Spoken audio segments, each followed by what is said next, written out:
Welcome વિદ્યાર્થી મિત્રો. Wave motion અથવા વેવ્સના JEE નીટના સેશન 1માં હું આપનું હાર્દિક સ્વાગત કરું છું. સૌથી પહેલાં આપણું આજનું સેશન એ વેવ્સ હકીકતમાં શું છે એની પ્રસ્તાવના પર આધારિત છે કે ભાઈ તરંગ ગતિ વેવ મોશન એક ઘટના છે કે જે આપણી આસપાસ લગભગ બધી જ જગ્યાએ જોવા મળે છે. આ ઉપરાંત ફિઝિક્સની વાત કરીએ તો ફિઝિક્સમાં પણ તેનું અસ્તિત્વ બધી જ શાખાઓમાં રહેલું છે. ધ્વનિ તરંગો અને પ્રકાશના તરંગો જો ન હોત તો આપણી આજુબાજુનું પર્યાવરણ એને આપણે અવલોકિત કરી શક્યા ન હોત, સાંભળી શક્યા ન હોત. આમ ધ્વનિ તરંગો અને પ્રકાશના તરંગો જે ખૂબ પાયાનું મહત્ત્વ છે. બીજું, આ બધા જ તરંગો તમે લેશો, હું તમને આ ચેપ્ટર બે રીતે સમજાવીશ. એક વ્યાપક રીત અને એક આપણો જે સિલેબસ છે તે રીત, કે તમે જોઈ શકશો કે ભાઈ કોઈ પણ તરંગનું સમીકરણ જે હશે ને એ ગણિતીય સમાનતા ધરાવે છે. લગભગ બધા તરંગો માટે એક જ સમીકરણનો આપણે ઉપયોગ કરી શકીએ છીએ, કે જેને લીધે એક પ્રકારના તરંગોના અભ્યાસથી આપણે બીજા પ્રકારના તરંગોનો અભ્યાસ સમજવો સહેલો પડે છે. આ પ્રકરણમાં આપણે દોરી પર પ્રસરતા યાંત્રિક તરંગોનો જ અભ્યાસ કરીશું. જે તરંગોના પ્રસરણ માટે માધ્યમની જરૂર પડે છે તેને આપણે યાંત્રિક તરંગો કહીએ છીએ. દાખલા તરીકે ધ્યાન આપજો, દોરીમાં પ્રસરતા તરંગો, ધ્વનિના તરંગો, પાણીમાં પ્રસરતા તરંગો, આ યાંત્રિક તરંગો છે. મતલબ કે જેના માટે માધ્યમ જરૂરી છે તેને યાંત્રિક તરંગો કહેવાય. અને જે તરંગોના પ્રસરણ માટે માધ્યમની જરૂર નથી, દાખલા તરીકે પ્રકાશના તરંગો એ યાંત્રિક તરંગો નથી, કારણ કે તેના પ્રસરણ માટે માધ્યમની આવશ્યકતા નથી. હવે જે યાંત્રિક તરંગોની વાત કરીએ આપણે,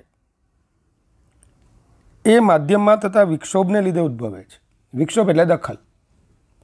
સંતુલનમાં રહેલું એક માધ્યમ હોય, એમાં કોઈ સ્થાને તમે કંઈક દખલગીરી ઉત્પન્ન કરો.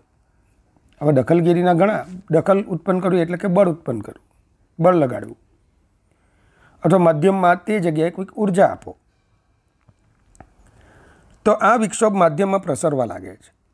માધ્યમના કણો વચ્ચે લાગતા બળો આ વિક્ષોભની ગતિ માટે જવાબદાર છે. ટૂંકમાં માધ્યમના કણો વચ્ચે લાગતા બળો જે એના સ્થિતિસ્થાપકતાના ગુણધર્મને લીધે મળે છે. આમ તરંગોનું પ્રસરણ થાય તે માટે જરૂરી શરત છે એક માધ્યમ સ્થિતિસ્થાપક હોવું જોઈએ. માધ્યમનો દરેક કણ તેની આસપાસના કણ પર શું લગાડે છે? બળ લગાડે. અને આ બળને લીધે કણની ગતિ બીજા કણો પર ટ્રાન્સફર પામે. Actually it is a energy transfer. શું કહેવાય? ઉર્જાનું પ્રસરણ થાય. તરંગ ઘટના એ ઉર્જા વહનની ઘટના છે. આ દરમિયાન વિક્ષોભ અનુભવતા કણનું પરિણામી સ્થાનાંતર એ શૂન્ય થાય. જેવો વિક્ષોભ પસાર થાય અને એનું પરિણામી સ્થાનાંતર તમે જુઓ ને, તો પુનઃસ્થાપક બળોને લીધે આ કણ ફરી પાછો પોતાના મૂળ સ્થાને આવી જાય અને પરિણામી સ્થાનાંતર શૂન્ય થાય. આમ જેવો વિક્ષોભ કણ પરથી પસાર થાય ત્યારે તેઓ દોલન ગતિ અનુભવે અને વિક્ષોભ પસાર થઈ ગયા બાદ તેઓ પોતાના મૂળ સ્થાને ગોઠવાય છે. તો ધ્યાન આપો, તરંગ એ અવકાશમાં પ્રસરતો વિક્ષોભ છે જેમાં ઉર્જા અને વેગમાન, energy and momentum can be transferred from one point to another point. ઉર્જા અને વેગમાન એક બિંદુથી બીજા બિંદુ પર પ્રસરે છે. બહુ મહત્ત્વની વાત છે, ધ્યાન આપજો. આવા પ્રસરણમાં દ્રવ્યકણોનું પ્રસરણ થતું નથી, અર્થાત માધ્યમ પોતે ગતિ કરતું નથી. ખાસ ધ્યાન આપજો. તમે દોરીમાં તરંગ ઉત્પન્ન કરો તો દોરી પોતાના મૂળ સ્થાનેથી ખસી જાય? શું આગળ જતી રહી? ના. એમાં ઉદ્ભવતો આકાર કે જેને આપણે તરંગ બોલીએ છીએ, તરંગ જ ગતિ કરતો જોવા મળે છે. તો વિદ્યાર્થી મિત્રો, સૌથી પહેલાં આવા તરંગોનું એક વર્ગીકરણ જોઈ લઈએ. પહેલું, માધ્યમના સંદર્ભમાં. તો જે તરંગોના પ્રસરણ માટે માધ્યમની જરૂર હોય તો તેવા તરંગોને સ્થિતિસ્થાપક અથવા યાંત્રિક તરંગો કહીએ છીએ. અને જેમના પ્રસરણ માટે માધ્યમની જરૂર નથી તેમને વિદ્યુત ચુંબકીય તરંગો અથવા બિન યાંત્રિક તરંગો કહીએ છીએ. ઉર્જાના પ્રસરણના સંદર્ભમાં તો એમાં પહેલો પ્રકાર છે પ્રગામી તરંગો, પ્રોગ્રેસિવ વેવ્સ. જો કોઈ તરંગ માધ્યમમાં કોઈ એક દિશામાં સતત આગળ વધતું જણાય ને તો એને આપણે પ્રગામી તરંગ કહીશું. અને બીજું સ્થિત તરંગો. તો પ્રગામી તરંગોમાં એક કણની ઉર્જા બીજા કણો પર ટ્રાન્સફર પામશે, જ્યારે સ્થિત તરંગો સ્ટેશનરી વેવ્સમાં આપણે જોઈશું કે તરંગોની ઉર્જા જે તે બિંદુઓ પાસે વહેંચણી પામે છે અને આ ઉર્જાનું એક કણ પરથી બીજા કણ પર ટ્રાન્સફર થતું નથી. બીજું છે પરિમાણના સંદર્ભમાં. તો આવા તરંગો એક પારિમાણિક, દાખલા તરીકે દોરીમાં ઉદ્ભવતા તરંગો, દ્વિપારિમાણિક, ચાદરમાં તમે જે તરંગ ઉત્પન્ન કરો છો તે, અને ત્રિપારિમાણિક હોઈ શકે છે. કણોના દોલનોના સંદર્ભમાં તો એમાં બે પ્રકાર છે, લંબગત તરંગો અને સંગત તરંગો. આ ઉપરાંત તરંગોનું વર્ગીકરણ આપણને એક બીજા તરંગો તરફ લઈ જાય છે, જેને આપણે દ્રવ્ય તરંગો બોલીએ છીએ, મેટર વેવ્સ, કે જેમાં સૂક્ષ્મ કણો જેવા કે ઇલેક્ટ્રોન, પ્રોટોન, આલ્ફા કણ, આ ઉપરાંત પરમાણુઓ, અને અમુક પરિસ્થિતિમાં આ કણ છે તેઓ કણ પ્રકૃતિ ધરાવે છે. તેમ છતાં એની અમુક ઘટનાઓમાં આપણે એને તરંગ પ્રકૃતિ આપીએ છીએ, ડ્યુઅલ નેચર. તો આવા સૂક્ષ્મ કણો સાથે સંકળાયેલા તરંગોને દ્રવ્ય તરંગો કહીએ છીએ, કે જેમાં ક્વોન્ટમ મિકેનિક્સમાં આપણે એનો અભ્યાસ કરીએ છીએ. વિદ્યાર્થી મિત્રો, ખાસ કરીને બે તરંગો એની વાત કરવાની છે, લંબગત અને સંગત. અને આજે જોઈશું આપણે કે આ દોરીમાં લંબગત તરંગ કેવી રીતે ઉત્પન્ન કરી શકાય. તો આ તરંગ પ્રસરણની દિશા છે. શું છે? તરંગ પ્રસરણની દિશા.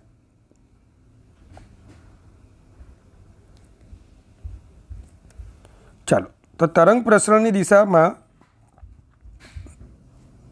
ધ્યાનમાં લો તો જેમાં કણોના દોલનો તરંગ પ્રસરણની દિશાને લંબરૂપે થતા હોય તો તેવા તરંગોને લંબગત તરંગો કહેવામાં આવે છે. શું? જેમાં તરંગ પ્રસરણની ઘટનામાં ભાગ લેતા કણોના દોલનો તરંગ પ્રસરણની દિશાને લંબ દિશામાં થતા હોય તો તેવા તરંગોને લંબગત તરંગો કહેવાય. આવા તરંગો માત્ર ઘન માધ્યમમાં તેમજ પ્રવાહીની મુક્ત સપાટી પર પ્રસરી શકે છે. આકૃતિમાં દર્શાવ્યા મુજબ દોરીમાં પ્રસરતા લંબગત તરંગો માટે ઉર્ધ્વ દિશામાંનું જે મહત્તમ સ્થાનાંતર મળે છે, જેને આપણે ગુજરાતીમાં શૃંગ બોલીએ છીએ, અંગ્રેજીમાં એને બોલીશું ક્રેસ્ટ. તો ઉર્ધ્વ સ્થાનાંતર જ્યાં મહત્તમ બને છે તેને શૃંગ અથવા ક્રેસ્ટથી ઓળખીશું. અને અધો દિશામાં જ્યારે સ્થાનાંતર મહત્તમ બને, ટી જેવા બિંદુએ અધો દિશામાં સ્થાનાંતર મહત્તમ છે, તો એને આપણે ગર્ત, ટ્રફથી આપણે એને ઓળખીશું. શું બોલીશું ને? ટ્રફ અથવા ગર્ત. સંગત તરંગો. તો આ તરંગો એવા છે જેમાં તરંગ પ્રસરણની દિશામાં જ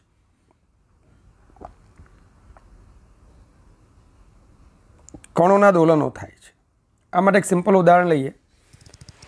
આકૃતિમાં દર્શાવ્યા મુજબ એક સ્પ્રિંગ લઈએ અને સ્પ્રિંગ પર એના મુક્ત છેડે એક ધક્કો લગાવી, બળ લગાવીને છોડી દઈએ.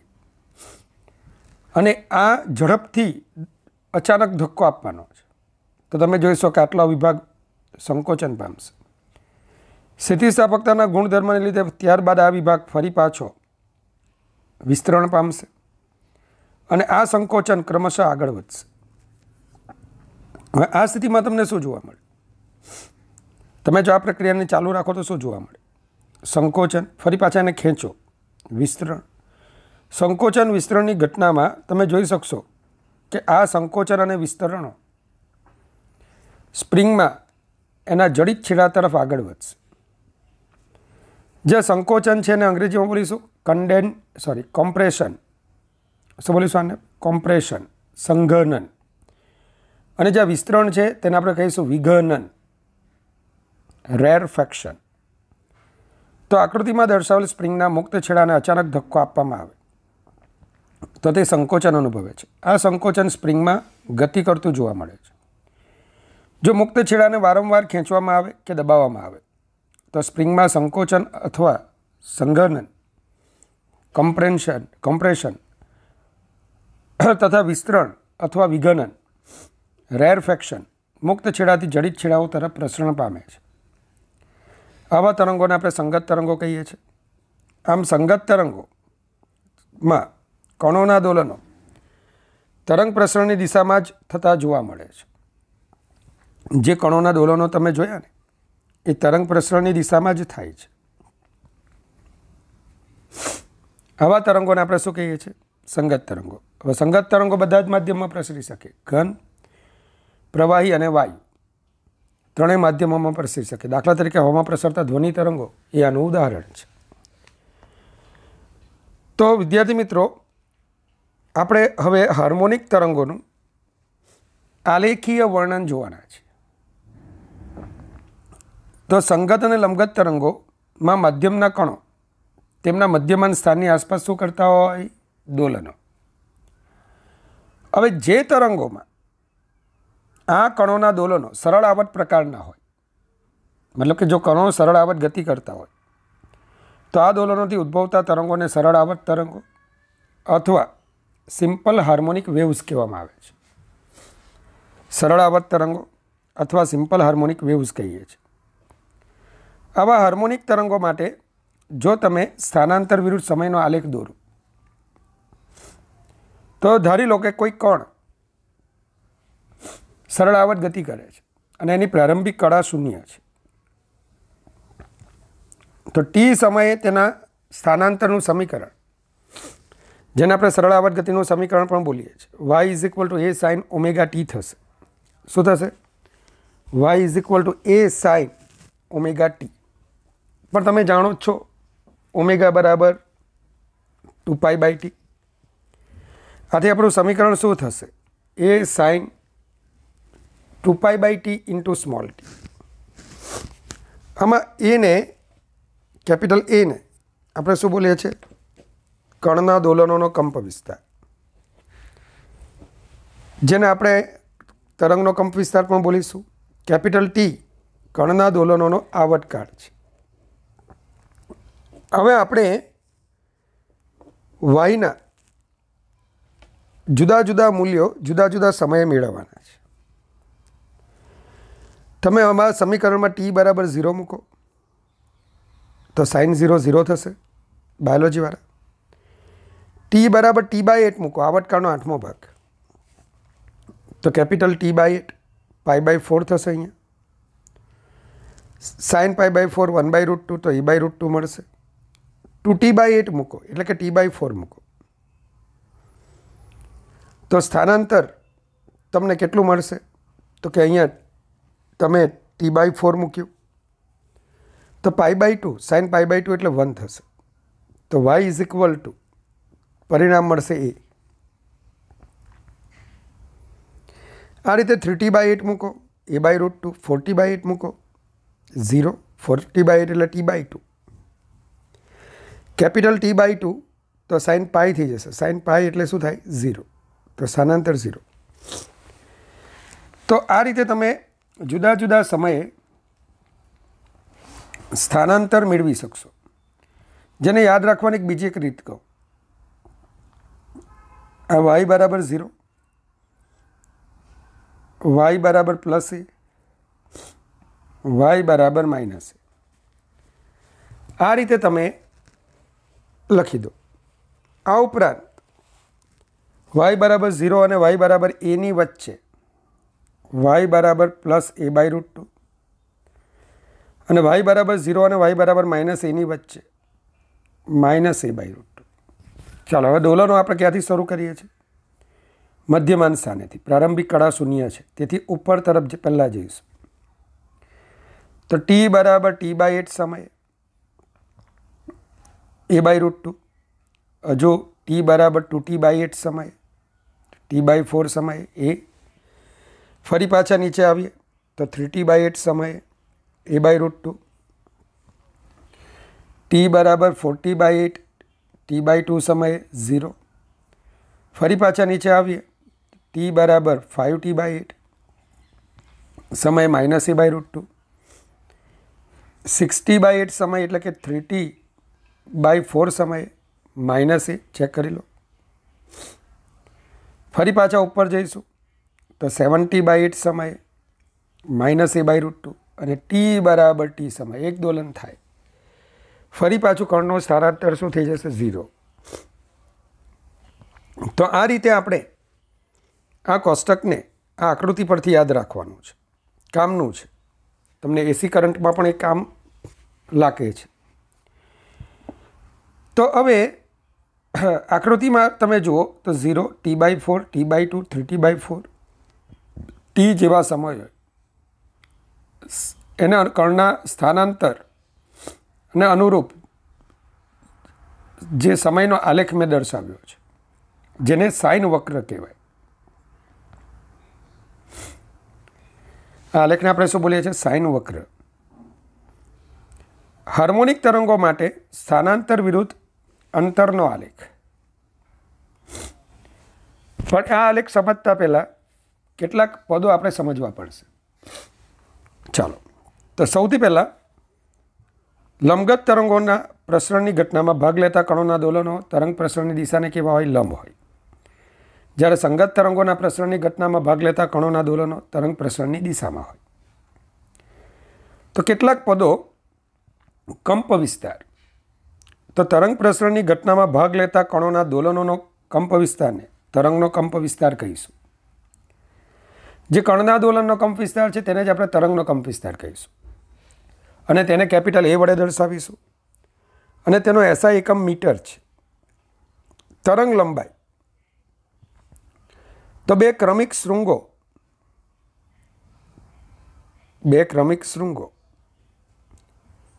કે બે ક્રમિક ગળતો વચ્ચેનું જે અંતર છે તેને આપણે શું કહીશું? તરંગ લંબાઈ. અથવા સંગત તરંગોના કિસ્સામાં બે ક્રમિક સંઘનન અને બે ક્રમિક વિઘનન વચ્ચેના અંતરને પણ તરંગ લંબાઈ લેમ્બડા કહેવાય. સિમ્પલ શબ્દોમાં જ્યારે એક તરંગ જેટલા વિસ્તારમાં પથરાયેલું છે એને તરંગ લંબાઈ લેમ્બડા કહીશું. એક તરંગ જેટલા વિસ્તારમાં પથરાયેલું છે તેને શું કહીશું? તરંગની લંબાઈ, તરંગ લંબાઈ. ઘણા વિદ્યાર્થીઓ આ વક્ર માર્ગને તરંગ લંબાઈ કહે છે. ના, જેટલી લંબાઈમાં આવો આકાર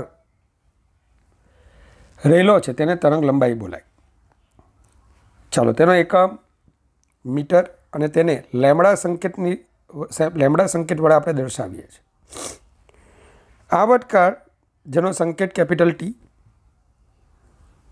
શૃંગ કે ગર્ત દ્વારા લેમ્બડા જેટલું અંતર કાપતા લાગતા સમયને આવર્તકાળ કહીશું. ધ્યાન આપજો, આપણે હમણાં જોઈશું જ કે કણ જ્યારે એક દોલન પૂરું થાય એટલે આકારનું નિર્માણ થાય અને કણના એક દોલનને થવા માટે લાગતો સમય આવર્તકાળ કેપિટલ T, તો એને જ આપણે તરંગનો પણ આવર્તકાળ બોલીશું. સંગત તરંગોના કિસ્સામાં સંઘનન કે વિઘનન દ્વારા એક તરંગ લંબાઈ જેટલું અંતર કાપતા લાગતા સમયને શું કહેવાય? તરંગનો આવર્તકાળ. તમે હમણાં કીધું એ મુજબ કણના દોલનોનો આવર્તકાળ એ જ તરંગનો આવર્તકાળ હોય છે. આવર્તકાળને આપણે કેપિટલ T સંકેત વડે દર્શાવીએ છીએ અને તેનો SI એકમ સેકન્ડ છે. તેનો SI એકમ શું છે? સેકન્ડ. ચલો, આવૃત્તિ, ફ્રીક્વન્સી. તરંગ પ્રસરણની ઘટનામાં ભાગ લેતા કણોના દોલનોની આવૃત્તિને તરંગની આવૃત્તિ કહેવાય છે. બરાબર.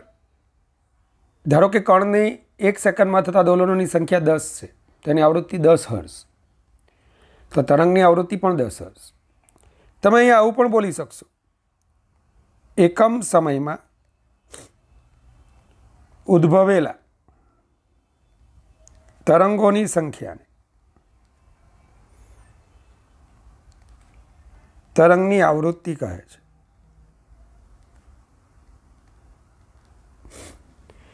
એક દોલન પૂરું થાય ને કણનું, એક તરંગ ઉત્પન્ન થાય.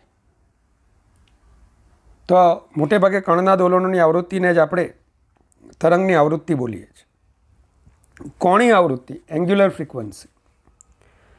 તો તરંગની આવૃત્તિ એફને 2π રેડિયન વડે ગુણતા મળતી ભૌતિક રાશિને તરંગની કોણીય આવૃત્તિ ઓમેગા કહેવાય.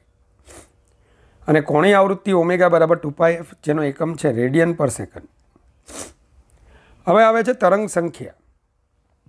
તો વિદ્યાર્થી મિત્રો, તમે જોયું કે એક તરંગનો વિસ્તાર એને તરંગ લંબાઈ લેમડા કહેવાય. તો લેમડા અંતરમાં એક તરંગ પથરાયેલું છે. લેમડા અંતરમાં એક તરંગ પથરાયેલું છે. તો એકમ અંતરમાં કેટલા? તો 1 લેમડાને આપણે તરંગ સંખ્યા કહીશું, જે એકમ અંતરથી તરંગોની સંખ્યા બતાવે છે. પછી છે કોણીય તરંગ સંખ્યા અથવા પ્રસરણ અચળાંક અથવા તરંગ સદિશ કે. તો 1 લેમડાને જો 2π રેડિયન વડે ગુણીએ ને તો મળતી ભૌતિક રાશિ 2π લેમડા થાય, જેને કહેવાય કોણીય તરંગ સંખ્યા અથવા પ્રસરણ અચળાંક અથવા તરંગ સદિશ, કે જેના વિશે આગળ તરંગ સમીકરણ મેળવતી વખતે વિસ્તૃત અભ્યાસ કરીશું. તો કે બરાબર 2π લેમડા. આ તરંગ સદિશ શું બતાવે તે પણ આપણે ત્યારે જાણીશું. કેનો એકમ તો કે રેડિયન પર મીટર છે.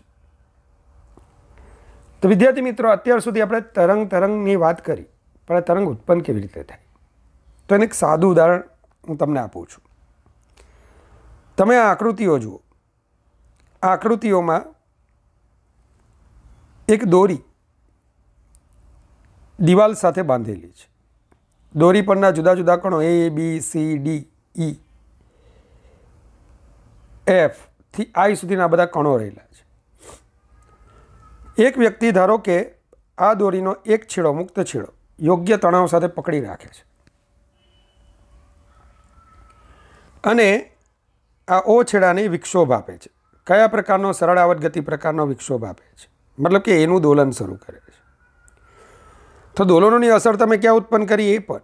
પણ તમે જોઈ શકશો કે માધ્યમની સ્થિતિસ્થાપકતાના ગુણધર્મને લીધે એ પર ઉત્પન્ન થયેલ વિક્ષોભની અસર, સરળ આવર્ત ગતિ પ્રકારના વિક્ષોભની અસર અનુક્રમે આવતા કણો B, C, D, E થી I સુધીના કણો અનુભવતા જાય છે.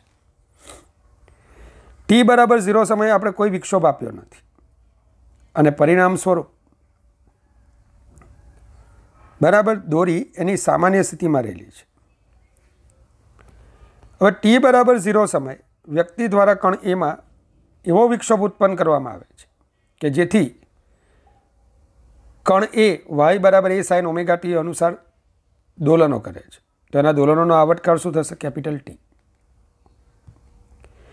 t સમયે કણનું સ્થાનાંતર, કણ એનું સ્થાનાંતર a sin ઓમેગા t, મતલબ કે a sin 2π/t into t દ્વારા દર્શાવી શકાય. હવે આપણે t/8 સમયની પરિસ્થિતિ જોઈએ. t/8 સમય હમણાં જ જોયું કે કણ એનું સ્થાનાંતર a/√2 જેટલું થશે. આ કણ એના જુદા જુદા સમય સ્થાનાંતરો છે. તો t બરાબર 0 એ 0, t/8 a/√2, 2t/8 a, 3t/8 a/√2. ટૂંકમાં તમે આ યાદ રહી જાય એવું છે અને એ માટે તમને આ આકૃતિ મેં જોવાની કીધી કે ભાઈ આ આકૃતિ પરથી યાદ રાખજો. તો કણ એનું સ્થાનાંતર t/8 સમયે તમે શું જુઓ છો? a/√2 જેટલું, મતલબ કે a/2 થી સહેજ ઉપર. a/√2 મતલબ a/√2 0.7071 a, એના 0.7071 ગણા, મતલબ કે 0.5 a કરતાં પણ વધારે. તો એનું સ્થાનાંતર તમે અહીંયા જુઓ છો. માધ્યમ સ્થિતિસ્થાપક હોવાથી એ પાસે ઉત્પન્ન કરેલ વિક્ષોભની અસર t/8 સમયે કોઈના પર પહોંચી? B પર. અને કણ B પોતાનું સરળ આવર્ત દોલન શરૂ કરવાની તૈયારીમાં છે, on the verge of oscillation. t બરાબર 2t/8 સમયે તમે જુઓ તો કણ એનું સ્થાનાંતર a જેટલું છે, કંપ વિસ્તાર જેટલું, અને દોલનોની અસર C પર પહોંચે છે. મતલબ કે કણ સી પોતાનું દોલન શરૂ કરવાની તૈયારીમાં છે. આ વખતે બીનું દોલન, બી માટેનો સમય T/8 થઈ ગયો કહેવાય. ટોટલ સમય 2T/8, પણ બી પર અસર ક્યારે પહોંચેલી? T/8 સમય. તો 2T/8 માઇનસ T/8, T/8, તો બીનું સ્થાનાંતર T/8 સમયે a/√2 જેટલું થશે. હવે જો T બરાબર 3T/8 સમય લેશો તો કણ એ પોતાનું a/√2 જેટલું સ્થાનાંતર અનુભવે. ત્યારે અગાઉની એની અસર બી પર, બીની અસર સી પર, અને હવે કણ ડી વિક્ષોભની અસર હેઠળ આવીને દોલન શરૂ કરવાની તૈયારીમાં છે. T બરાબર 4T/8 સમય, એટલે કે કેપિટલ T/2 સમયે, 4T/8 સમયે ફરી પાછો એ પોતાનું અડધું દોલન પૂર્ણ કરીને મધ્યમાન સ્થાને આવી જાય છે. ત્યારે અગાઉની પરિસ્થિતિમાં એનું સ્થાનાંતર હવે બીનું, બીનું સ્થાનાંતર હવે સીનું, સીનું સ્થાનાંતર હવે ડીનું, અને દોલનોની શરૂઆત કરતો કણ ઈ દેખાશે. આમ મિત્રો તમે જોઈ શકો જેમ જેમ સમય વીતતો જાય તેમ તેમ એ પાસે ઉત્પન્ન કરેલ વિક્ષોભની અસર ક્રમશઃ આવતા કણો અનુભવતા જાય. અને જ્યારે T બરાબર કેપિટલ T સમય થશે ત્યારે કણ આઈ પર આ વિક્ષોભની અસર પહોંચશે. અર્થાત કણ આઈ પોતાનું દોલન શરૂ કરવાની તૈયારીમાં હશે. કણ એ પોતાનું એક દોલન પૂરું કરી ચૂક્યો હશે. જે સમજાવું છું બરાબર જોજો. કણ એ પોતાનું એક દોલન પૂરું કરી નાખે છે, અને એક દોલન પૂરું થાય તો કણામાં 2π જેટલો વધારો થાય. જેનો અભ્યાસ તમે દોલનો નામના ચેપ્ટરમાં કર્યો કે ભાઈ એક દોલન પૂરું થાય, કણામાં 2π જેટલો વધારો થાય. કણ આઈ પોતાનું દોલન શરૂ કરવાની તૈયારીમાં છે, તો એની કળા કેટલી છે? 0, ફેઝ 0 છે. અને કણ ઈ પોતાનું અડધું દોલન પૂરું કરે છે, તો એની કળા π થશે. આમ જ્યારે પણ માધ્યમમાં કોઈ તરંગ પ્રસરે, માધ્યમમાં કોઈ તરંગ પ્રસરે, ધારો કે ધન x દિશામાં પ્રસરણ પામે છે,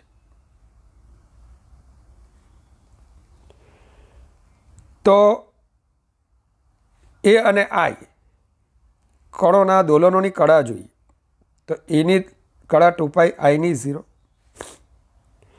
આ બે વચ્ચેનું અંતરને પણ તરંગ લંબાઈ લેમડા કહેવાય. તો તરંગ લંબાઈ લેમડાની એક બીજી વ્યાખ્યા કે તરંગ પ્રસરણની ઘટનામાં જે બે ક્રમિક કણો ના દોલનોની કળાનો તફાવત 2π રેડિયન થાય તો તેમની વચ્ચેના અંતરને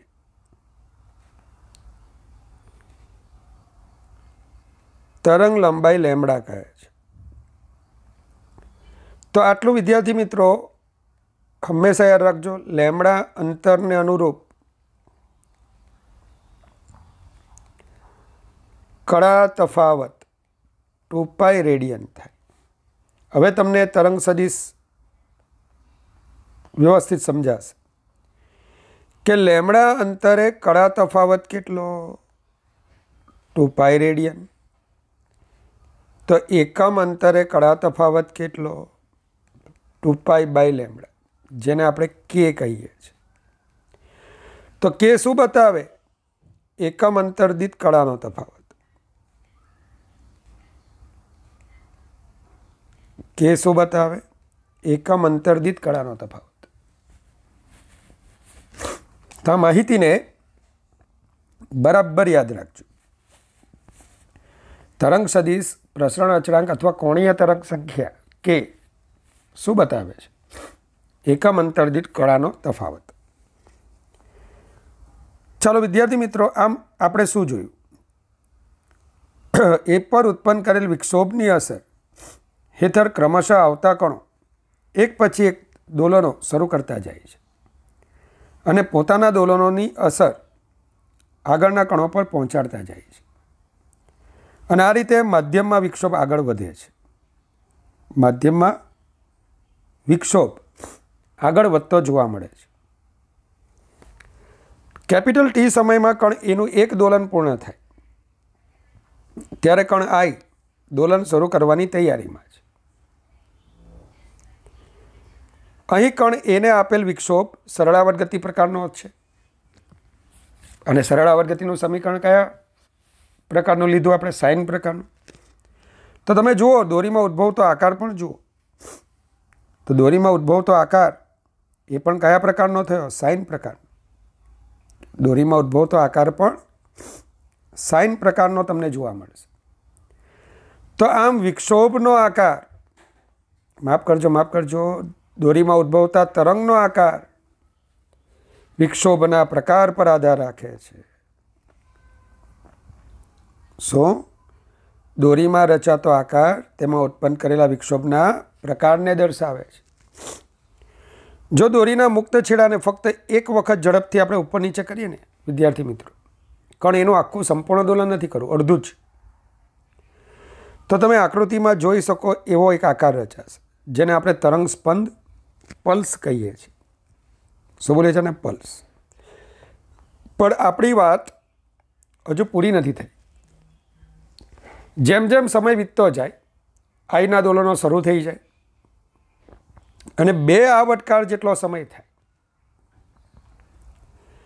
ત્યારે આઈ પરનો વિક્ષોભ હવે જે, કે, એલ, એમ વગેરે કણો પરથી પસાર થાય અને ટી બરાબર ટી સમયે જે વક્ર, સાઇન વક્ર જેવો આકાર જે કણ એથી આઈની વચ્ચે રહેલો હતો તે આકાર પણ દોરીમાં આગળ વધે અને ટી બરાબર 2t સમયે આ આકાર આઈથી ક્યુની વચ્ચે જોવા મળે. આ દરમિયાન આઈ કણ પોતાનું એક દોલન પૂર્ણ કરી ચૂક્યું હશે અને ક્યુ કણ પોતાના દોલનની શરૂઆત કરવાની તૈયારીમાં હશે. તો એ અને આઈ વચ્ચેના કણોનું શું થયું? તો કે માધ્યમની સ્થિતિસ્થાપકતા, પુનઃસ્થાપક બળોને લીધે વિક્ષોભ પસાર થઈ ગયા બાદ આ કણો ફરી પાછા પોતાના મૂળ સ્થાને ગોઠવાઈ જશે.